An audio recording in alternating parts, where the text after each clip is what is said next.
posibilidad ng tagumpay o kabiguan, ng ligaya o lungkot.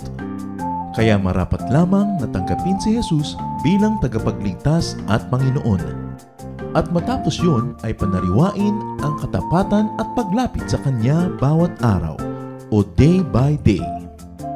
Ang day by day ay naglalayong umalalay sa pang-araw-araw na pamumuhay. Narito po si Kuya Ed Lapis sa mensaheng pinamagatang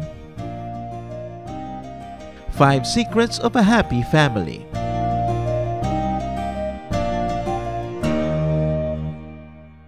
Proverbs 31:10-31. I'll be reading from the Contemporary English Version. A truly good wife is the most precious treasure a man can find. Her husband depends on her, and she never lets him down.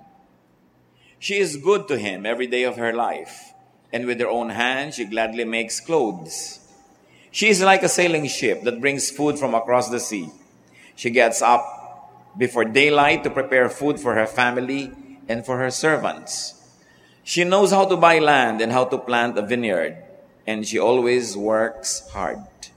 She knows when to buy or sell, and she stays busy until late at night. She spins her own cloth, and she helps the poor and the needy. Her family has warm clothing, and so she doesn't worry when it snows.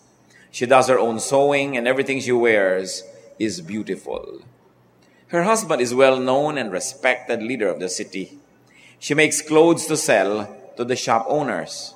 She is strong and graceful, as well as cheerful about the future. Her words are sensible, and her advice is thoughtful. She takes care of her family, and she is never lazy. Her children praise her, and with great pride her husband says, "There are many good women, but you are the best." Charm can be deceiving, and beauty fades away, but a woman who honors the Lord deserves to be praised. Show her respect. Praise her in public for what she has done. Isa pong napakagandang pagtuturo tungkol sa isang ideal na babae, na asawang babae at ina ng tahanan.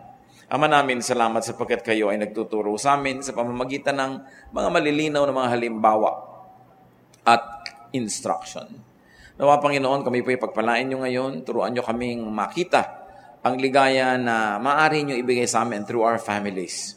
Teach us, Lord, to understand our roles and to understand how to interact with one another. Forgive us our sins, cleanse us from all our iniquities, make us whole, speak to us, Father, bless us, lift up your name, and use your servant as an instrument of your light. May your words be our healing, may your words be our strength. Protect us from lies and falsehood, and may your protection be upon our loved ones as well. In the name of your Son, our Savior, our Lord Jesus, we pray. Ang atin pong pag-aaral, 5 Secrets of a Happy Family. Na hindi naman talaga dapat maging secret, dapat alam ng lahat. Binasa natin ang Proverbs 31 or parts of it that talks about the ideal woman. Isang babae na pinaniniwalaan ng maraming tunay na naglakad sa balat ng lupa, and at the very least, katuruan ng Biblia tungkol sa kung ano isang huwaran, mahusay at magaling na babae. Pero sa pag-aaral natin ng babaeng ito, hindi lang siya ang marapat na pagtuunan ng pansin, kundi ang bawat miyembro ng pamilya. Sa katunayan, ang mga katangian yun ay hindi lang kanya, dapat katangian din ng asawang lalaki at ng bawat anak at miyembro ng pamilya. Obviously, the house where this woman was queen was a very happy one, a happy family. And what are the secrets of this family? One was attitude. Pananaw sa buhay, values, ugali, attitude that translates into deeds. So there was healthy and good attitude towards each other. Nakikita natin yan, yung asawang lalaki, mahal na mahal niya yung babae at yun ang pinakamahalaga sa kanyang buhay. So one important attitude in a family is considering each other as precious treasure. In fact, for husbands to consider their wives their most precious treasure. Proverbs 31:10, a truly good wife is the most precious treasure a man can find. Hindi kotse. Ito, kuminsan mas madalas pampaliguan ng kotse kaysa asawa. Diba? Hindi relo, hindi negosyo, hindi whatever, kundi yung asawa. The wife is the husband's most precious treasure, above everyone else. When the head of the family has correct values, it is easier for everyone else to have the same correct values. Wife, therefore, values husband because husband values wife. In turn, the couple values the children, and in turn, the children value their parents. Nagsisimula doon sa puno, sa head of the family, sa pagpapahalaga sa kanyang asawa. At nakikita natin yan, pagka ang husband, pinabayaan niya yung asawa niya at hindi niya pinakita ang pagmamahal, hindi niya pinahalagahan, lalo't may iba siyang pinahalagahan outside of the marriage, nagkakagulo ang buong pamilya. Everything else gets displaced. Nagkakawasak-wasak, nagkakasira-sira. Mamaya, wala nang gustong umuwi sa bahay na hindi masaya. So we have to appreciate the importance of the husband's or the father's good example, making a very precious appraisal and attitude towards the wife. Family members need good attitude that results in goodness to one another. Pag tama ang ugali, tama ang pag-iisip, magiging tama ang bawat kilos. And as we have said, while the verses focus on the precious woman or wife, these ideal traits are actually for and about each member of the family. Hindi lang yung nanay, hindi lang yung asawang babae ang may burden na magpakaganito. Siya ang binigyan ng focus bilang isang halimbawa ng lahat ng miyembro ng pamilya. Nakita natin yung grabing achievement ng babaeng ito. Halos lahat ginawa na, superwoman. Marunong manahe, marunong magburda, marunong magnegosyo, marunong mag-real estate business, marunong mamili ng farm, magpatanim doon, marunong mag-export, marunong magluto, marunong mag-assign sa mga katulong ng gagawin. Napaka-sarap mamuhay. But it is impossible for such a person to exist if all the other members of the family do not support or inspire her. So para lang siyang salamin, nagaging ganun siya kasi sinusuportahan siya ng kanyang asawa. Kita nyo, ang halaga sa asawa, siya ang most precious. Her children arise and call her blessed. No, napaka-sarap na ganun yung role.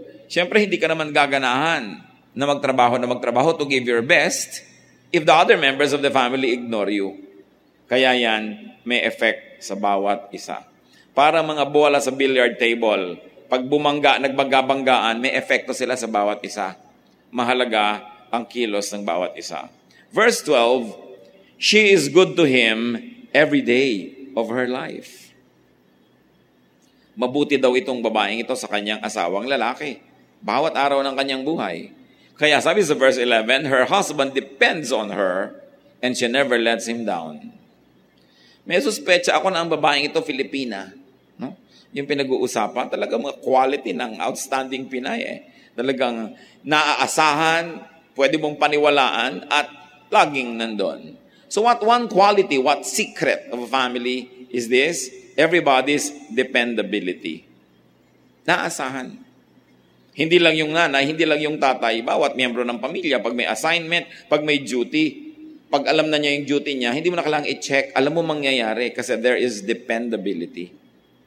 And when people you depend on let you down, the entire system breaks down.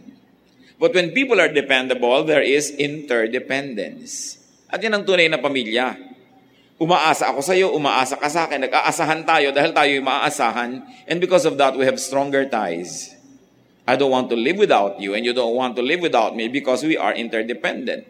Anong kalaban ng pamilya sa ganito? Yung sobrang independence. Yung kanya-kanya. Hindi nagtutulungan, kanya-kanyang kayod, kanya-kanyang lakad, kanya-kanyang buhay. Parang hindi yun ang tunay na kahulugan ng pamilya.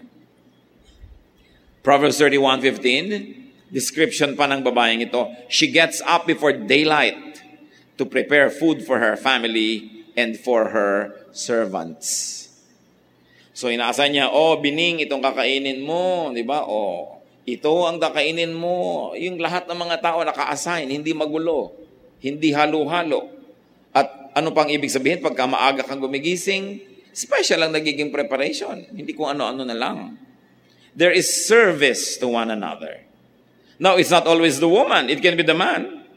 Lalong-lalo kung pareho kayo nagtatrabaho sa labas ng bahay at siya ay pang umaga o pang gabi, whichever, kung alin yung convenience sa inyo, dapat nagtutulungan. You serve one another. Hindi lang, gusto kong bigyan ng diin, yung babaeng pinag-uusapan.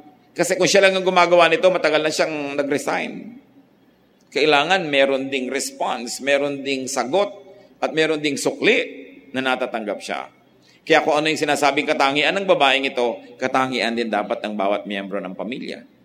Verse 27, she takes good care of her family and is never lazy. Dapat walang miyembro ng pamilya na tamad. Lahat dapat ng marunong kumain, marunong magluto, marunong maghugas ng plato. At pagka may edad na, marunong maghanap buhay. Hindi yung anong ulam, tinatanong pa ko anong ulam, hindi naman nagbibigay ng pambili ng ulam. Diba? Mapili pa at maarte. Kailangan, kung marunong ka magdumi ng damit, marunong ka maglaba, marunong ka mamlansya. Kung may ibang gumagawa niyan dahil may household staff, kung absent yon or on leave o may sakit, dapat marunong ka rin gumawa. Yung dapat na ine-enjoy mo sa buhay, alam mong kitain at alam mong gawin at alam mong i-maintain. Ano pa ang pamilyang ito? Kahanga-hanga, there is praise of one another. Nagpupurihan. Verses 28 to 29, her children praise her. And with great pride, her husband says, there are many good women, but you are the best. Siyempre, ang sarap naman magluto kung yung kumakain, yun ang sinasabi. Hindi yung pintas. Hirap na hirap ka magluto para maihain mo ng mainit. Tas ang tagal lang nakahain, tulog pa yung mga kakain. Lumamig na, nakatatlong init na, tulog pa rin. Siguro ihahampas mo na yung kawali sa kanila. Bukas hindi ka na ideal wife noon dahil nainis ka na rin. Kaya yung mga iba, ang ganda-ganda ng simula, ang husay-husay ng isang partner, pero hindi sinusuklian ng kahusayan din, tinatamad na tuloy. We must bring out the best in each other, not the worst. But if you are not an inspiring companion, you will probably inspire the worst to come out. And there is respect for each other in this family. Kaya ang sabi sa verse 31, show her respect. Praise her in public for what she has done. So maganda yung samahan nila. May isa pang sikreto ang pamilyang ito, production. Surplus production. Hindi lang sila kumikita ng kailangan, sobra-sobra sa kanilang kailangan, yung kanilang income. For a family to be happy, you must be well provided for. If not sobra, at least enough. Pero itong pamilyang to produces more than what the family needs. Why? Because the woman, and presumably everybody else, works beyond minimum expectations. No? Hindi lang minimum, pwede na yan. Mayroong mga anak, pag titiklupin mo ng mga kumot, gulo-gulo. Pwede na po yan. Pag uhugasin mo ng plato, puro mga dumi pa. Pwede na yan. Minimum lang yon. Dapat beyond minimum. Pag may ginagawa ka, ginagandahan mo. Diba? Maghahain ka, aartihan mo ng konti para ganahan yung kakain. Hindi yung nakakatamad tingnan, yung parang mga tulog na taba doon sa plato. No? Walang gana yung mga kakain. Proverbs 31:17, she always works hard. And verse 18, she stays busy until late at night. Diba superwoman to? Gabi nang matulog, maaga pang gumising. Ano kaya ang sikreto niya? She's a very godly and a dedicated and an organized person. Verse 27, she takes good care of her family and is never lazy. Therefore, one secret of this surplus production is self-reliance. Hindi sila umaasa kung kani-kanino para gawin ng mga bagay. Verse 13, with her own hands, she gladly makes clothes. Oh, modista pa. Marunong pang tumahi. Hindi na inuupas sa iba yung pwedeng gawin. Yung pera nagiging savings. Verse 22, she does her own sewing. So, dahil dyan, there is a lot of surplus production in the family. Higit sa kailangan ang kanilang kinikita. Verse 14, she is like a sailing ship that brings food from across the sea. Tuwing darating siya sa bahay, may dala siyang masarap, may dala siyang maganda. Hindi lang siya nag-shopping Kasi alam niyo kung anong ginagawa niya? Nagne-negosyo siya. Tuwing lumalabas siya sa bahay, meron siyang paninda, magde-deliver siya ng mga goods, so may co-collection siyang pang mga kinita, mag-uuwi siya ng mga masasarap. Verse 16, she knows how to buy land and how to plant a vineyard. Agriculturist pa. Horticulturist pa siya at magaling pa sa real estate. She knows when to buy or sell. Siyempre, hindi lang sa buying ka dapat maganda, sa selling din. Timing. Marunong ka sa negosyo. And she makes clothes to sell to the shop owners. Hindi lang siya dumadating sa shop para mag-shopping. May tinda rin siyang dala. No? Pag pumunta siya sa Baguio, may dala siyang goods from Divisoria. Ibabagsak niya doon. Kita siya ng konti. Kahit gumastos siya. Pag alis siya doon, may dala siyang gulay, dala niya pababa. May tinda na naman siya. Kahit sa siya sumuot, kumikita. Siguro, Filipina, Chinese mestiza itong babaeng ito. Talagang magaling sa negosyo. Yung lagi na lang nakakakita ng pagkakaperahan. Dapat ganon. Kung marunong kang gumastos, marunong kang kumita. Another secret of this family, and many families miss this. If they are hardworking, if they go beyond the minimum, and they're forever working, they miss this. But this is important in happiness. Well-deserved, sensible, and appreciative consumption. Enjoyment. Alam naman, puro ka nalang kita, wala ka ng gastos. One way din yun. Puro ka trabaho, wala kang pahinga. Kailangan ng tao marunong mag-enjoy ng bunga ng kanyang mga paghihirap. Proverbs 31:15, she gets up before daylight to prepare food for her family and for her servants. You know what that means? Good food. Kasi prepared in love. Bago siya matulog sa gabi, nakamarinate na yung kanyang gustong ihanda sa kinabukasan. Yung laman ng freezer, inilalabas na niya, hindi binabakbak niyang pilit. Madali-madaling lutuin, sunog na yung labas, pero yelo pa yung loob. Kasi kulang sa planning. There was good food. Verse 21, her family has warm clothing, and so she doesn't worry when it snows. Sa Israel kasi may winter. Kawawa ka pag wala kang warm clothing. Meron silang warm clothing. Pag summer, meron silang linen. Kung ano ang hinihingi ng panahon, meron silang ganong damit, meron silang ganong sapin sa paa, meron silang ganong sombrero, kasi areglado ang mga leader ng bahay na ito. So, you need warmth, merong warm clothes. And so, there is no worry. Hindi sila laging nag-aalala. Hindi lalakad na lang, hinahanap pa yung isusuot, hinahanap pa yung plancha, pinaplansya pa, ang init-init pa, suot na. Kasi hindi areglado. O kaya talagang hindi nalaban yung damit. So about face na lang ang underwear. Kasi hindi nalaban. Yung ano ba itong ginagawa ng mga membro to ng pamilya, masyadong desareglado. Kaya sa verse 22, she does her own sewing and everything she wears is beautiful. Hindi lang basta suot, maganda. Kasi ang kagandahan, bahagi yan ng enjoyable life. What she wears, and presumably even her linens, her bed covers, her curtains, this house, everything around is beautiful. This family enjoys the finer things in life. Pag naghahain sila, magaganda yung plato, magaganda yung baso, magandang arrangement.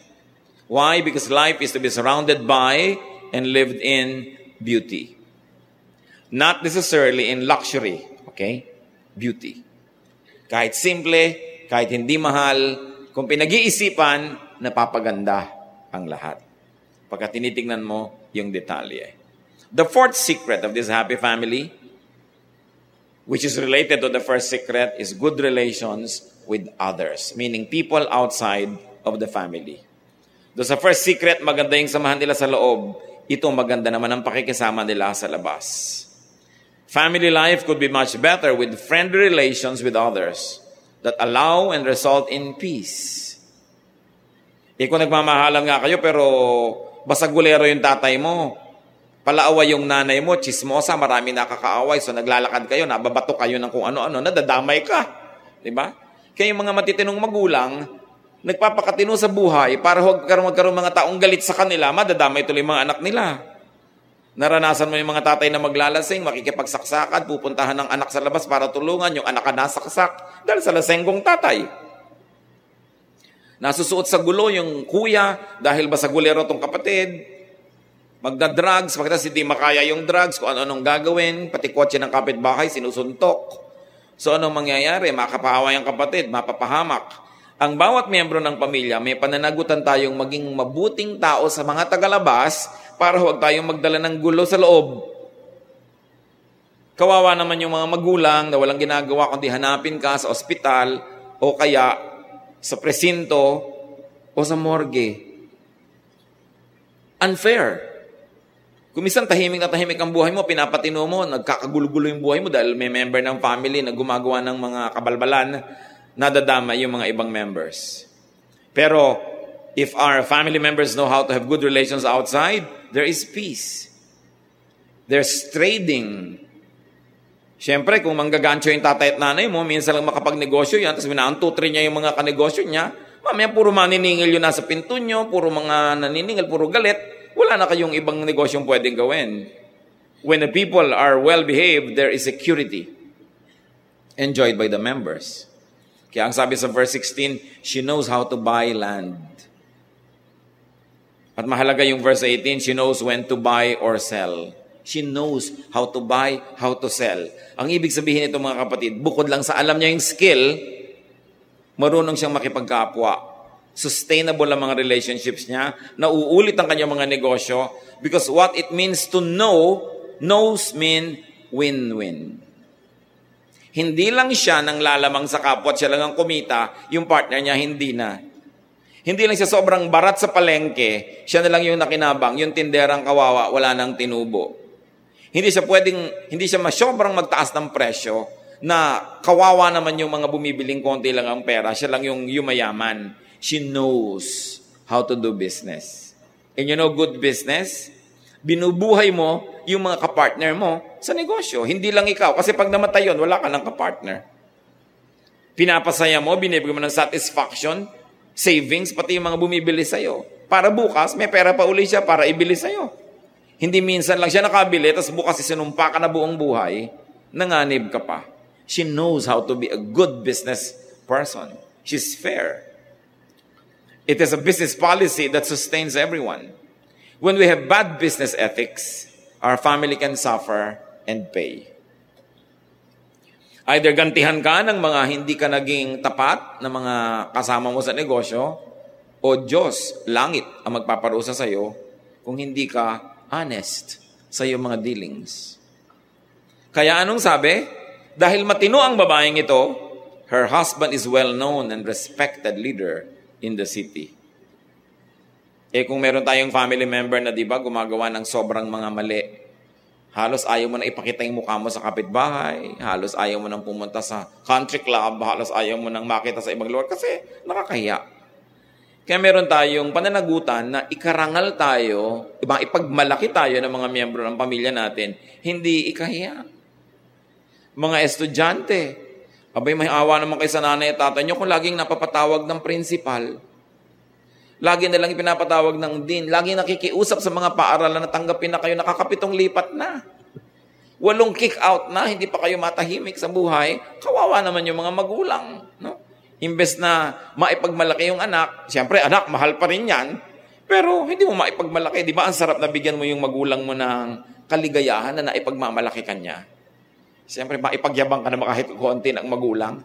Alam niya namang magulang, kahit konti lang, masaya na. Pero lalo na kung marami. So every member is to strive for personal respectability. Mga kadalagahan, iniingatan nyo inyong puri. Hindi yung uuwi kayo biglang buntis. Tapos hindi nyo alam kung sino dahil madilim nun. Ano namang hirap ang ibibigay nyo sa inyong mga magulang?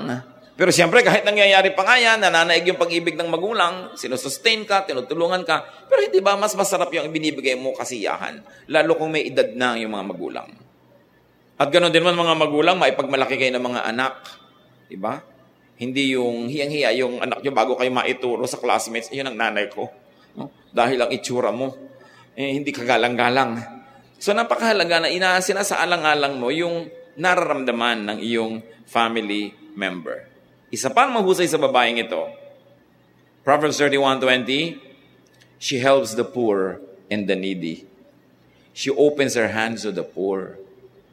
Pag kayo'y mabait sa mga kawawa, sa mga maralita, sa mga mahina, may sakit, sa mga balo, sa mga ulila, sa matatanda, sa mga sobrang bata. Natutuwa sa inyo ang langit. At pag natuwa sa inyo ang Diyos, siyempre, nadadama yung mga anak nyo sa blessing. Pero kung nagalit sa iyo ang langit, damay din sila sa mga palo at hampas ng langit. Hindi lang yun. Pag charitable ka, lumalaki ang mga anak mo nakakakita ng tamang values. Iisipin nyo, itong babaeng ito, lahat na lang ginawa, trabaho, hanap buhay. Iisipin nyo, puro siya, business is business. Puro na lang pera, puro kabig, puro kwenta, puro tuos. Pero hindi. Kumikita siya ng sobra para mag-enjoy ang kanyang pamilya at nang may maibigay pa siya sa charity. Hindi lang siya kita ng kita for the sake of money. Hindi siya lover of money. She is a maker and producer of money, but not a lover of it.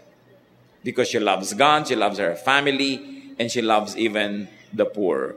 Ano pa nga naman ang maipipintas mo sa kanya? The good we do, return to our family members. But of course, the bad we do also does the same. Kung ano itinanim natin, inaani natin at ng mga mahal natin sa buhay. The fifth secret of this family, wisdom. This woman who represents the family in this study, verse 26, her words are sensible and her advice is thoughtful. It's very precious when you have a mother or a father whose words are sensible. Pag bumubuka ang bibig, may kahulugan, may katuturan, hindi walang kwenta. Pag nagpapayo, pinag-iisipan ang sinasabi. This actually is inner beauty. And this is the most important of all the forms of beauty. Inner beauty. Pag nagsalita, nakita mo yung puso, aba, ang ganda ng puso. Pag nagsalita, nakita mo yung utak, aba, ang talino ng isip. Hindi ang ganda-ganda nga nung nagsalita, gumuho ang lahat ng kanyang monumento dahil wala palang kwenta-kwentang magsalita. Nonsense. No? Proverbs 31:30, charm can be deceiving and beauty fades away, but a woman who honors the Lord deserves to be praised. So above all, the highest quality of this woman was godliness, which should be the highest quality of every member of the family. Sa 1 Peter 3:3-4, nagkaroon na isang paalala sa kababaihan na sobrang pinapahalagahan, panglabas lang, nalilimutan yung panloob. Your beauty should not come from outward adornment, such as braided hair and the wearing of gold jewelry and fine clothes.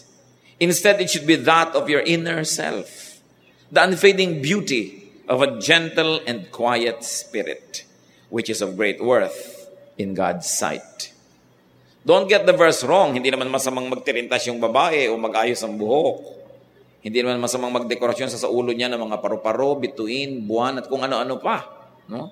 Hindi naman masama na mag-ayos siya, pero nagiging masama kung yun na lang at wala nang iba siyang katangian. Lalo pa nga kung napabayaan niya ibang katangian para lang magkaroon ng ganong itsura. Napakahalaga yung panloob na kagandahan. Sabi, ito ang tunay na mahalaga, the unfading beauty of a gentle and quiet spirit.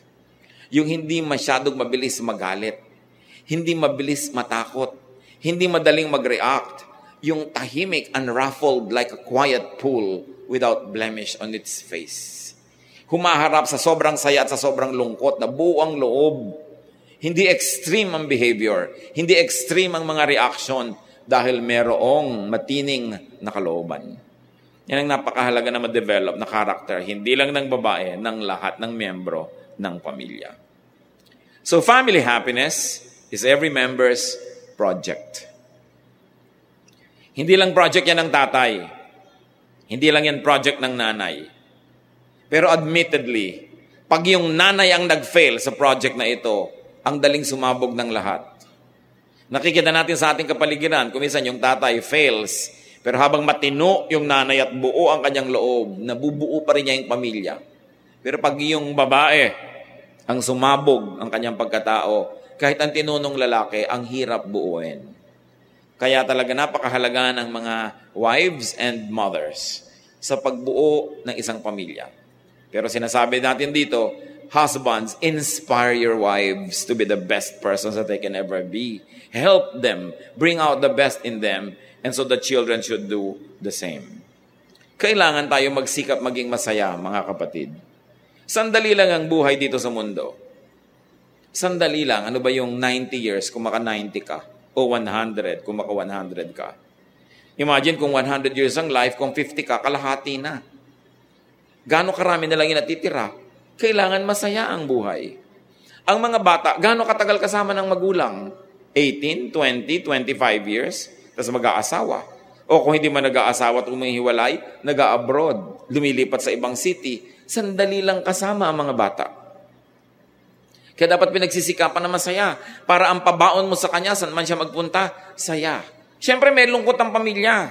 Pero yung lungkot na natural lang, nagiba ang bahay nyo dahil sa lakas ng bagyo, nalungkot kayo, pero bagyo yung may kasalanan, hindi yung kayo-kayo. Diba? Yung lumindol, nahulugan ka na isang bato, masakit. May namatay na kamag-anak, may namatay na aso, masakit. Pero yung mga lungkot na yon, kaya yon ng lahat. Basta yung lungkot, hindi nanggagaling sa kapwa-miyembro ng pamilya. At ang mag-asawa, kahit na sila ay tikisin, kawawain, iwan ng buong mundo, basta sila united, they will survive. And so it's very important to decide to be happy. A happy family is also a product of decision. Bihira kasing automatic na lahat ng ginagawa nyo, natural lang, nagiging happy na kayo. Meron talagang trabaho yan. Halimbawa, talagang ganun yung asal lang asawa mo, hindi na maiiba, tanggapin mo na. Kasi hindi na maiiba, kaysa naman lagi kayo nagtutunggali. Meron talagang hilig ng anak mo, fine arts, pinipilit mo mag-engineering. O kaya, gusto niya engineering, pinipilit mo mag-fine arts. Meron siyang likas.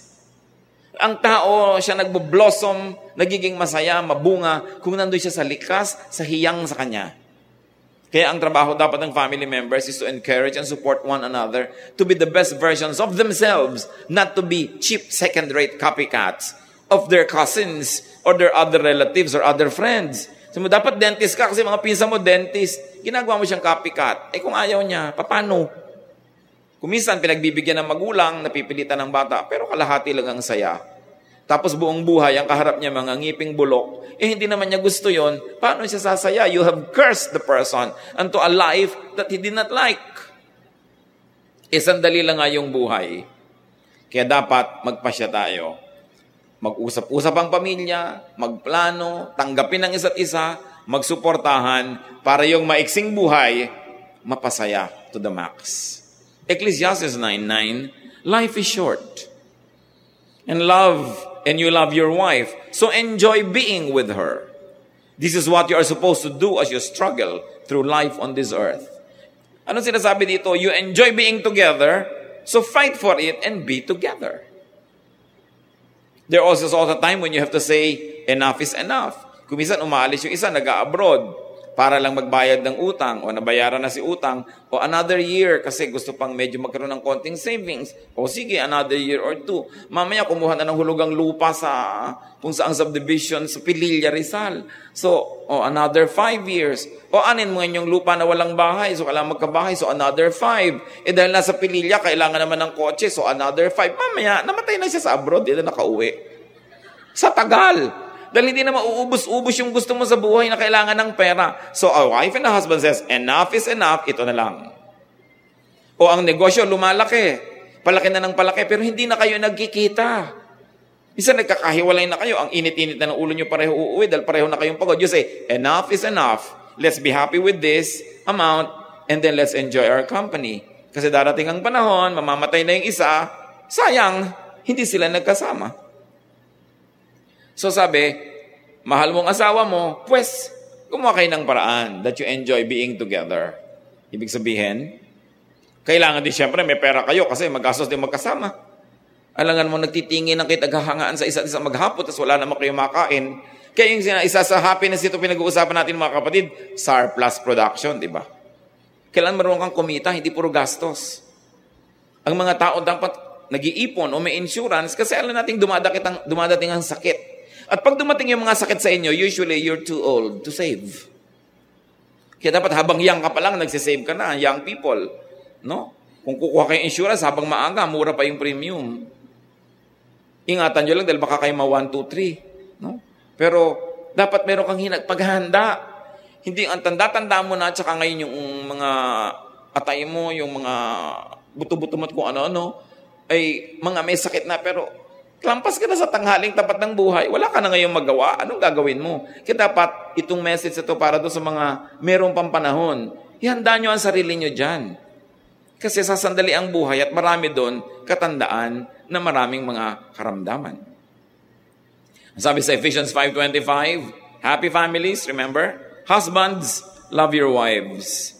Ngayon, wives to kasi husbands, ha? Baka naman akala nyo plural yung mga asawa dyan. Mabuti pa sabihin natin, a husband should love his wife. Para clear. No? A husband is to love his wife. Ephesians 5:33, however, is one of you also must love his wife as he loves himself, and the wife must respect her husband. Respect. Yung iba gustong-gusto nila yung submit. Alam niyo yung issue ng submission, mahabang scholarly usapan. But for all the studies we have made on the word, the most appropriate is respect your husband. Respect. No? Yun ang talagang konteksto, igalang mo. At kung minsan yung paggalang na yon, merong pagpapasakop. Pero alam naman, binubuhusan ka na ng kumukulong mantika, tinutusok ang mata mo ng pakong di sa nagpapasakop ka pa. Di maalang naman nag-uuwi na ng kinida sa bahay mo at ikaw yung tagalaba, tagaplansya, nagpapasakop ka pa. May konteksto yung sakop na yon. Yun ay yung kakambal ng respect. Meaning, may respect ka sa kanya, may respect din siya sa iyo. Kasi ang tao, bawat tao mahalaga sa Diyos, hindi lang yung lalaki, yung babae mahalaga rin. And this submission issue is for the protection of the woman, not for her subjugation. Hindi siya para maapi, kundi ma-protect siya dahil nagsasubmit siya doon sa pakpak ng asawa niya. Kung walang pakpak at inaapi-api-api ka, nire-review mo yung ibig sabihin noon, hindi yung bulag na pagpapasakop. So a wife is to respect her husband. 1 Thessalonians 3:11-12, keep away from busybodies. Such people we commend and urge in the Lord Jesus to settle down and earn the bread they eat. So anong sinasabi dito sa bawat member ng family? And very specifically in context nito actually, sa mga anak ng Diyos, lalo yung mga kababaihang chismosa, sabi, lumayo kayo sa chismis. Ang ugaliin ninyo, maghanap buhay kayo, yung kumita kayo. Hindi yung puro kayo daldalan ng daldalan na wala namang nangyayari. At napakarami nating ginagawang pagsasayang ng panahon. This is a national vice. Ang hilig-hilig ng mga Pilipino magkwentuhan, wala ka man lang makitang nagbabasa. Daldalan ng daldalan, daldalan ng daldalan. Hindi man lang magbasa. Sana man lang may dala-dala ka kahit maliit na libro na babasa mo, nadadagdagan ng alam mo sa buhay. Hindi yung puro chismisan ng chismisan, kwentuhan ng kwentuhan. Walang nadadagdag sa isip. It is one of the things I wish our people had more of. And this is reading. Hindi puro kwentuhan ng kwentuhan. Oh, sino sa inyo may dala sa bag nyo na libro para mabasa? Sige nga. Naku, baka mga true romances. No? Mga kung ano-ano. Pwede na rin yun. At least natututo ka ng spelling. No? Pero paminsan yung mga laman nun, isa pang nakaka-brain damage. No? Puro mga fantasy. It's important to keep our minds growing in this short life that we have. 1 Thessalonians 3:11-12, so nabasa na natin, basta't umiwas sa mga taong hindi productive. Exodus 20:14, siyempre para sa mag-asawa to, you shall not commit adultery. Couples are to be sexually faithful to each other. Both the man and the woman, there's only one standard, one law, one lawgiver, who is God. Mga anak, Ephesians 6:1, children, obey your parents in the Lord, for this is right. No? Obey. 99.99% they are right. Or at least their intentions are good. No? At sabi sa Leviticus 19:3, each of you must respect his mother and father. So, ito ang masayang pamilya. Husband loves wife, wife respects husband, children obey the parents and respect them. At John 13:34, trabaho ng lahat, love one another. And to provide Siyempre, una talaga na merong responsibility ng pagpaprovide, yung able, that means mga bata pa yung anak, yung magulang ang magpaprovide. Pag matatanda na yung mga magulang, yung anak naman, kasi kayo na yung able. 1 Timothy 5:8, if anyone does not provide for his relatives, and especially for his immediate family, he has denied the faith and is worse than an unbeliever. So mga magulang, haba ang mga anak nyo yung mura, hindi pa nila kaya maghanap buhay, tungkulin nyo na sila'y buhayin. At mga anak, kung kayo na yung mga may kalakasan sa buhay at mga magulang nyo na yung humihina ang katawan, kayo na ang may tungkulin na sila ay buhayin.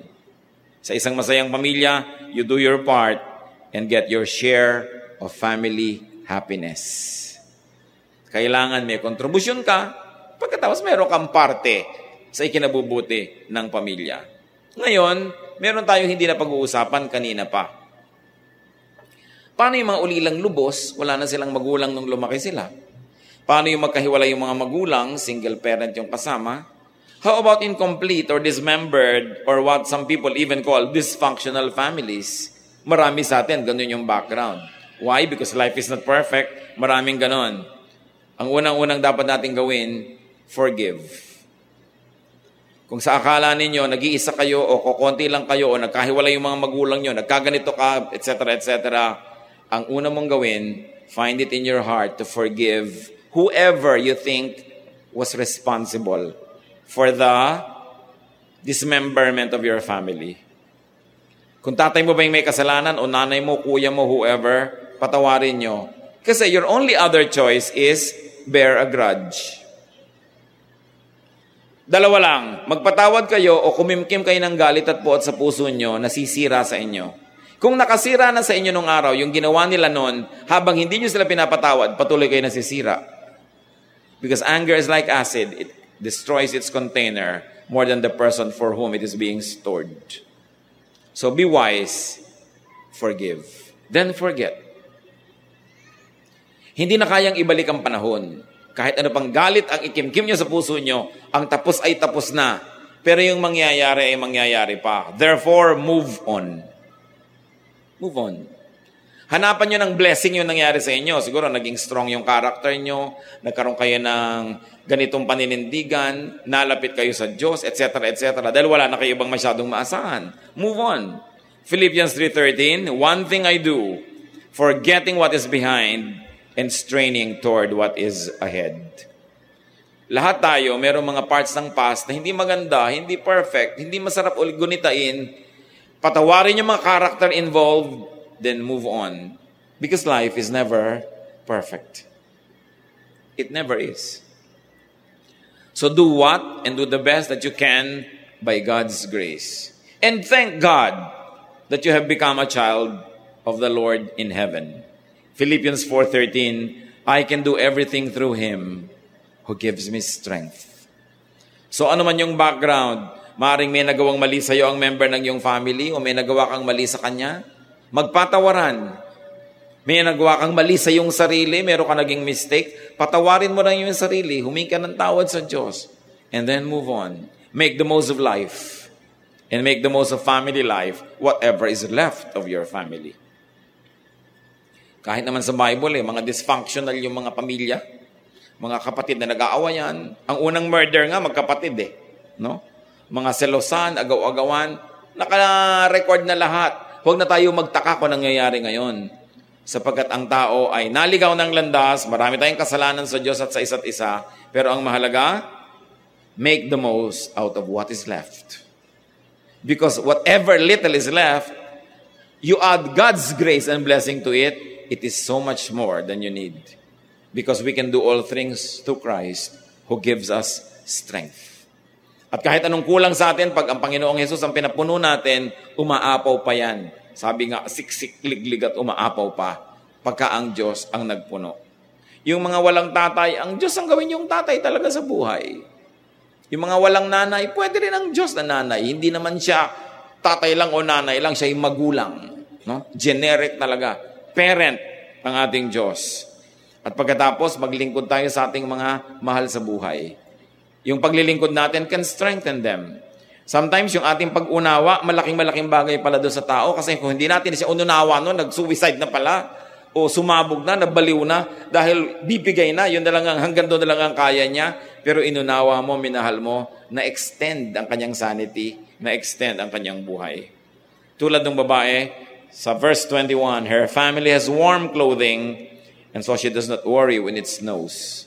Do what you can to contribute to family security so that people don't have to worry needlessly. And Proverbs 31:25, she is strong and graceful as well as cheerful about the future. Sino ang pwede maging cheerful about the future? Yung may savings. Yung alam mo na, sige, datanda ako pero meron akong inipon. O darating ang enrollment, meron akong nakatabi. O darating ang gastos, kumikita naman tayo. Kaya mahalaga yung surplus production. Now, when you don't have surplus and you don't even have enough, how do you become happy? May turo pa rin dyan ang Biblia. Be contented with what you have. Pero yun na dapat ang huli, hindi una. Alam nga namang, ang pobre-pobre mo, kontento ka na. Hindi ka na-asenso. Walang-wala kang achievement, kontento ka na. No. Contentment is the last resort, not the first. You do your best, and after you've done your best, be contented with what God gives you. Pero hindi yun ang una, kasi yung contentment na nasa una pa lang, kawalan ng ambisyon yun. Katamaran yun. Dapat masipag ka, may desire ka, may gusto kang ma-achieve. So you achieve. At sabi nga natin, mabuting ang dami mong kinikita, kung ayaw mo bang sarilinin, may ipapamigay ka. Masarap yun. May itutulong ka sa iyong kapwa. So when all else fails, be contented. The Bible says there is great gain in godliness with contentment. For we brought nothing into the world, and we cannot take anything out of the world. Ngayon, hindi lang yung pakonsuelo nang wala na magawa. Totoo yun. Godliness din ang contentment. Pero godliness din yung fruitfulness, yung maging mabunga ka. Parehong gusto yun ng Diyos. Tinatama lang natin at ibinabagay sa okasyon kung alin ang gagamitin mo. Yung ambisyon o yung contentment. Yung achievement o yung contentment. So the secrets of a happy family life are no secrets at all. Nasa Biblia yan. Secret lang yan sa mga hindi nagbabasa ng Biblia. The secrets of family life should not be secrets. Attitude, surplus production, sensible enjoyment, well-deserved enjoyment, good relations with others, and wisdom. When you have this, and when you have God in your heart, you can have a very happy family life. Remember, happy family life doesn't always mean perfect life. And when you cannot be happy, at least you can be cheerful. Happiness is dependent on events, but whether or not the events are nice, you can be cheerful, though you are not happy. Ama naming Diyos, salamat sapagkat kayo ay concerned sa mga pamilya. Nawa itong maiksi namin na pagre-review ng mga basic things na ito ay nagsilbi para manariwa sa amin kung ano talaga ang mahalaga. Ituro mo sa bawat isa kung meron kaming dapat itama sa buhay, kung meron kaming hindi ginagawa na dapat gawin, o merong ginagawa na hindi naman dapat gawin at dapat itigil na. Ituro mo sa amin kung paano uunawain, mamahalin, tatanggapin mga miyembro ng aming pamilya. At ituro mo sa amin, Panginoon, kung paano magpapatawad, hihingi ng tawad. Teach us so that we will be serious with our ministry to give honor to our family members, to make them glad that they are our relatives, to give them comfort, to give them happiness and joy and support. At nawa, Panginoon, kami naman maging bukas ang mata to appreciate the support, the love, the affection that we have always been receiving from our families. Magbulay-bulay tayong lahat mga kapatid sa pagyuko sa presensya ng Diyos. Hingin nyo ang personal na mensahe para sa inyo. Ano ang dapat tanggalin? Anong dapat idagdag sa ating buhay? Anong dapat gawin at tigilang gawin? O Diyos, kausapin niyo po kami. Payamanin niyo ang aming isip at puso na baunin namin mula sa pagsambang ito ang maraming mga bagay na makakadagdag sa aming personal at pangpamilyang kaligayahan.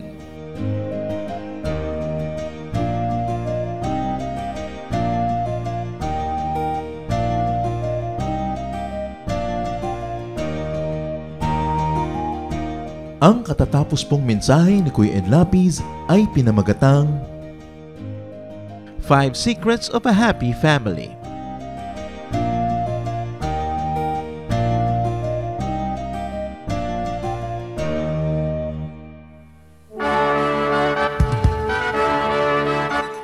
Halina't sama-samang sumamba at magdiwang sa Day by Day Jesus Celebration kasama si Kuya Ed Lapiz. Bulwagan ng Panginoon PICC, one Sunday a month, Philippine International Convention Center, Rojas Boulevard, Pasay City. All other Sundays sa mga Day by Day mini bulwagan ang pagtitipon. Para sa buwan ng Disyembre, gaganapin ito sa December 8, 2024. 8 a.m. ang First Jesus Celebration, 10 a.m. naman ang Second Jesus Celebration. Para sa iba pang detalye, bisitahin ang ating official Facebook page, Day by Day Friends.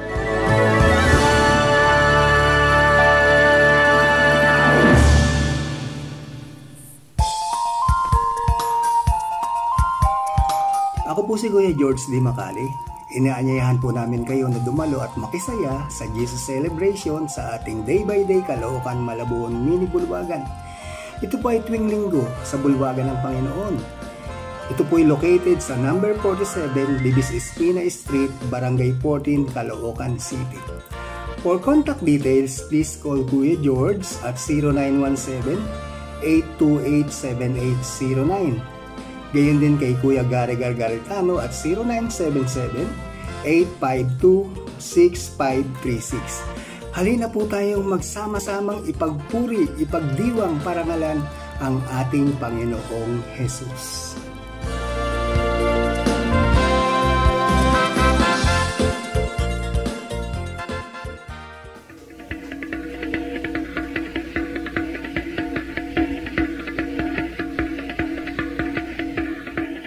Maraming kasaysayan ang musika ng ating bayan at pawang lahat yon ay mga hiyas ng ating lahi. Ang isang instrumento na napakagandang pagtuunan ng pansin ay ang gimbal ng mga mansaka.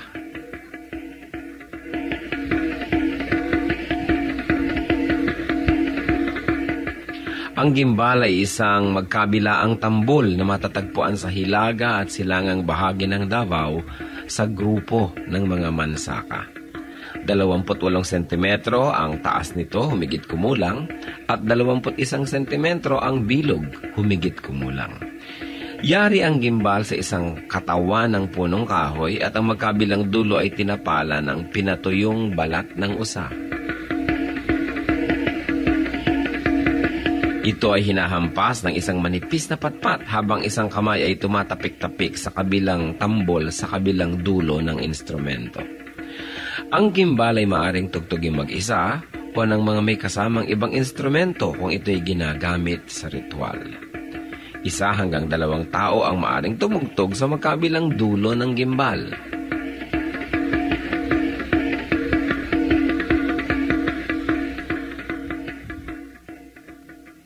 Kadalasan, ang gimbal ay tinutugtog bilang saliw sa sayaw na ang karaniway kung ano-ano ang pangalan ng tugtugin ay siya ring pangalan ng sayaw.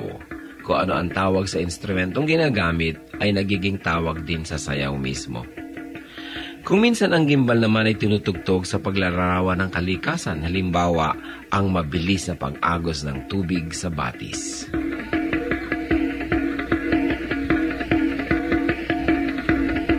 Ang gimbal o kimbao, instrumento ng mga mansaka. Kayamanan ng ating lahi, hiyas ng ating bayan, marapat lamang na gamitin sa pagsamba sa Panginoong Hesus.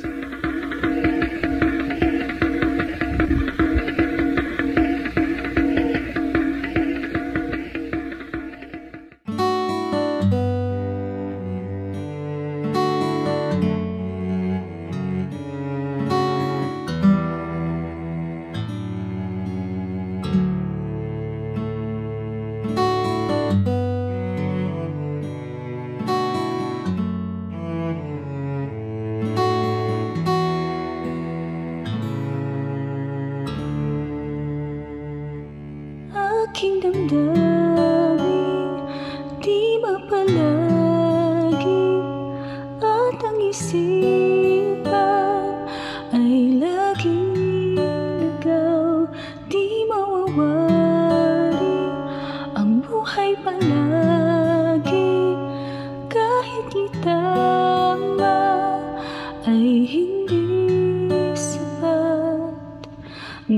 Nais kong itabang lahat, ngunit iabot at di sapat. Jesus, kailangan kita. Jesus, hindi mangangamba. Jesus, pag-ibig niyo'y iba di mapapantayan kahit na sinuman. Jesus, kailangan kita. Jesus, sa'yo'y hindi mangangamba. Jesus, sa piling niyo ako'y laging may pag-asa.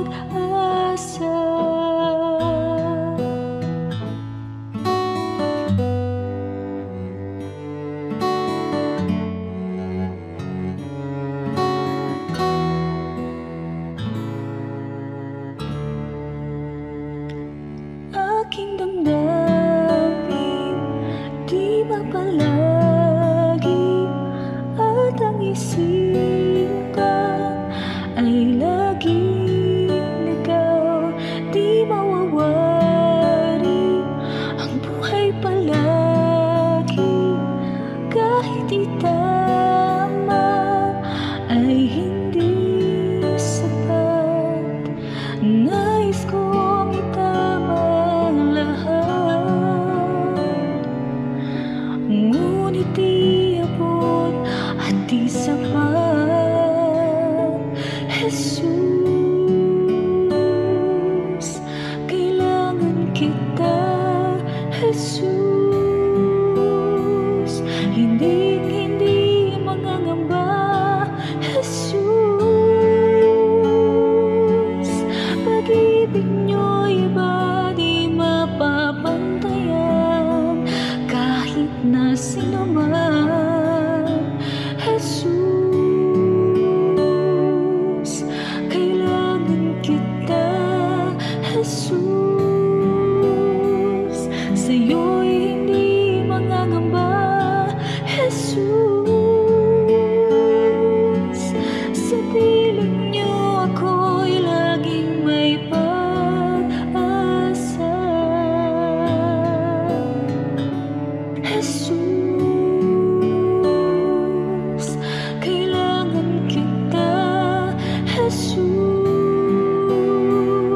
hindi mangangamba.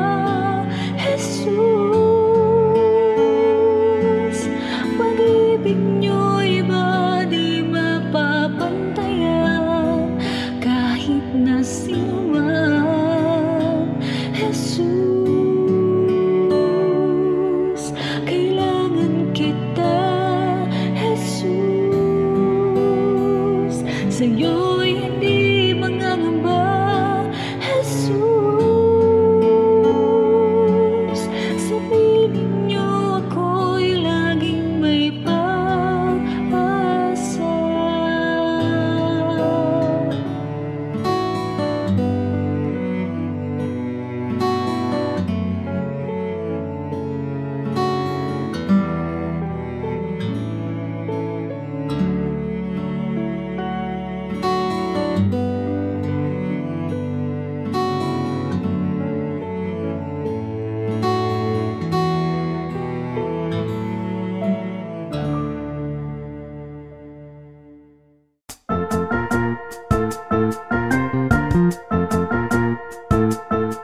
Oras na po para pansamantalang magpaalam ang programang Day by Day. Tayo po'y magsama-sama tuwing ika-6 hanggang ika-7 ng umaga, araw-araw. Magandang umaga po at mabuhay ang Panginoong Hesus!